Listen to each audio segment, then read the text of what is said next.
That was brilliant. It was amazing. David here made it so hard for me. So, we made a great race, and Emmanuel as well. I just had to hang for my dear life. But it was tough today. It was tough. But it was definitely, amazing to have so many people cheering for me. It was just, that's what drove me to the line. And did David have you worried? It did at one point. I was like 3 miles to go. I was like, should I just let him go? And I was like, no, hang in there. And I managed to hang there. And then just down the hill bit, I remember sort of Bekele last year when I raced against Bekele, Haile Gebrselassie, same race. Bekele just went down so hard, opened up a gap, and I could never close that gap. So I was like, okay. And then that's what I did to Dayton. I just went as hard as I could, and then just try and make a little gap and then hold that gap.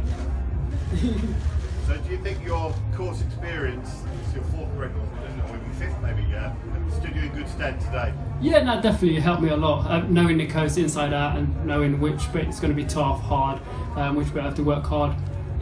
So yeah, it did help me out massively. And is it holiday time now?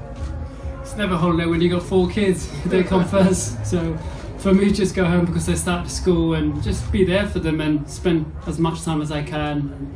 And I probably will go down the coast somewhere for 3 or 4 days with them and schlap. But at the same time, just quite looking forward, just eating sweet and letting go. And our latest estimations are that your wife Tanya will finish in about 15 minutes time. She was on a 1:45 pace last we heard. What do you think that? I think it's pretty amazing to her to run that quick. It is a tough course, so I just need you guys not to hold me up too much, otherwise I'll be in trouble. And go down the finish line. Yeah, that's a very fair point. Have we got any questions for Mo? How have you been helping Tanya? In terms of coaching, I've been setting up the program and telling her what to do, and just mentally trying to help her out. And even this morning, she was really nervous. She's like, "Oh, I'm going to be sick. And I was like, just try and chill out. I can't chill out. But at the same time, just be there for her. I think that's the most important. What was that celebration like coming down the home straight? Oh yeah, what that celebration was for Shearer, Alan Shearer. I think he's a legend. I just thought, for a amount of people come out and give me the support, why not give something back to the crowd? And I was like, even though I'm an Arsenal fan, I'm a massive Arsenal fan, I was like, there's a lot of Geordies here, so they love Shearer. He's one of the greatest players ever. So I was like, let's do the Shearer celebration. There's something special, isn't there, about that last few hundred metres in the Great North Run with the crowds? Yeah, the crowd comes up right in your face, on the sides, and they just cheer for you, and it gives you a little bit more energy in terms of just, going across the line. Well, obviously, one of the biggest stories today was that Claire Lomas finished a little bit earlier on. You obviously met her earlier on this week. Just your thoughts on her finishing it today?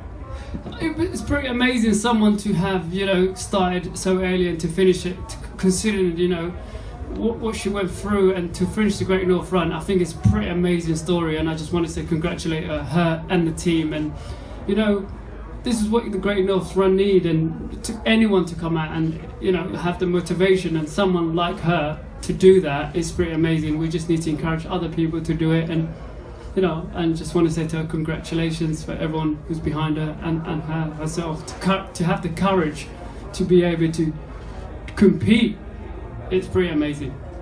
Yeah, just an update for those who aren't aware. Claire Lomas finished at 10 o'clock this morning, took approximately 29.5 hours to complete the Great North Run, having started at 11 o'clock on Wednesday morning. So yeah, pretty special moment, and she got to meet Mo as well. Mo, the crowd support for you out there was incredible. But today in the papers there's been a sad story about you having a disappointing flight home from the Olympics. Yeah, this is a press conference about elite running, and tell us about the crowds here then. How did you the crowd were amazing today. That's what drives me as an athlete. This is what it's all about. This is what you train for. I just love the home crowd, and for me personally, I just wanted to come out one last time. Having competed in Rio, did what I did away from home, come out here and compete in the home soil. And for me, the crowd were incredible, and that's what keeps me going. I never forget 2012, 75,000 people cheering for you, and the nation getting behind you. It's never going to happen in my life again. So that's what drives me every day.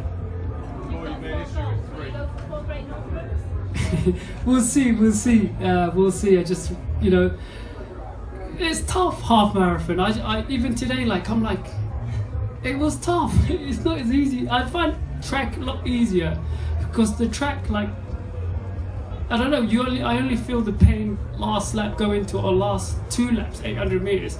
I think here you just from 6 miles or 4 miles into it, I'm like, and you just got to find that bit more energy, and it's different pain. I think I've got to learn about it and ask Dathan some tip marathon and, you know, half marathons and stuff, because he's done so many marathons and half marathons, and yeah, I just got to learn about it.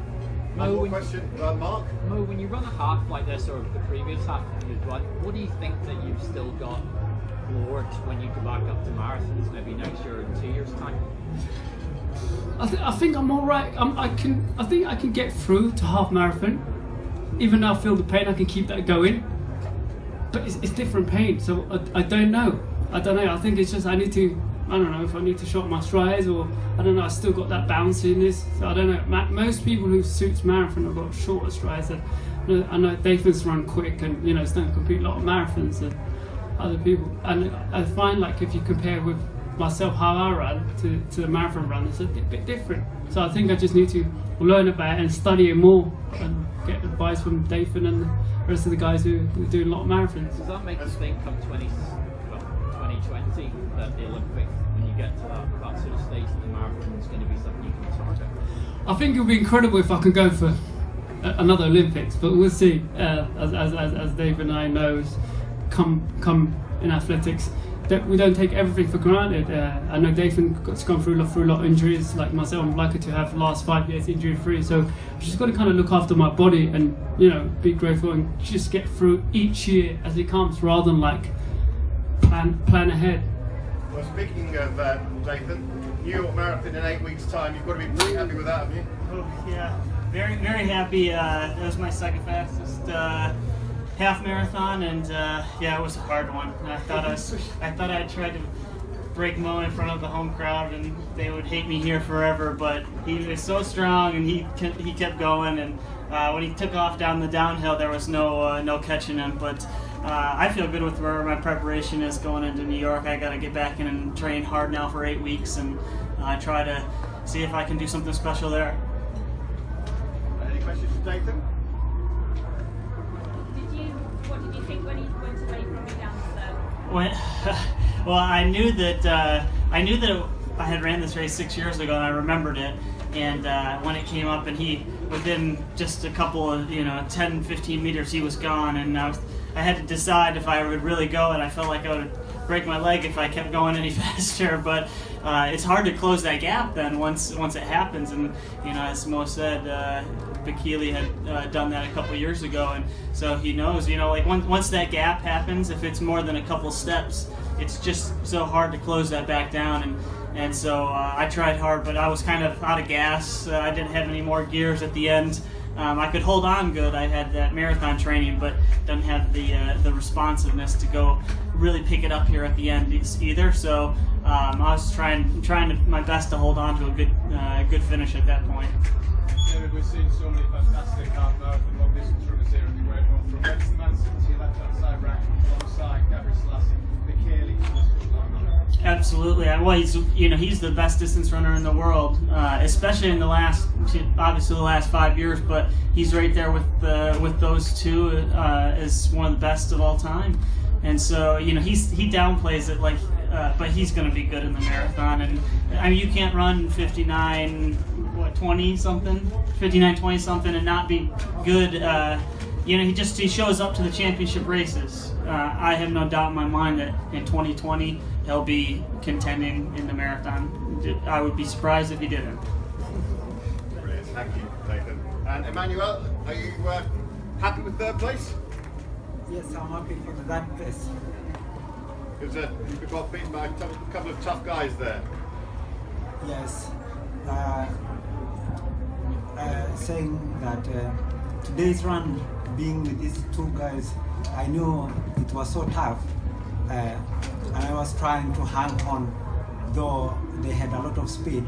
I knew myself had no speed compared to them. So after the race, I was so happy being among the top 3. Is that the final race of the season for you, or are you going to do a marathon? Yeah, in the road race, I think it will be the last one for my preparation to marathons, since I was testing my speed and trying to see how the strength that I'll have towards the marathon that I'm preparing in 3 weeks' time. We've got any questions for Emmanuel? Okay, folks, thank you very much indeed. Thanks to you 3 guys. Thank you, guys.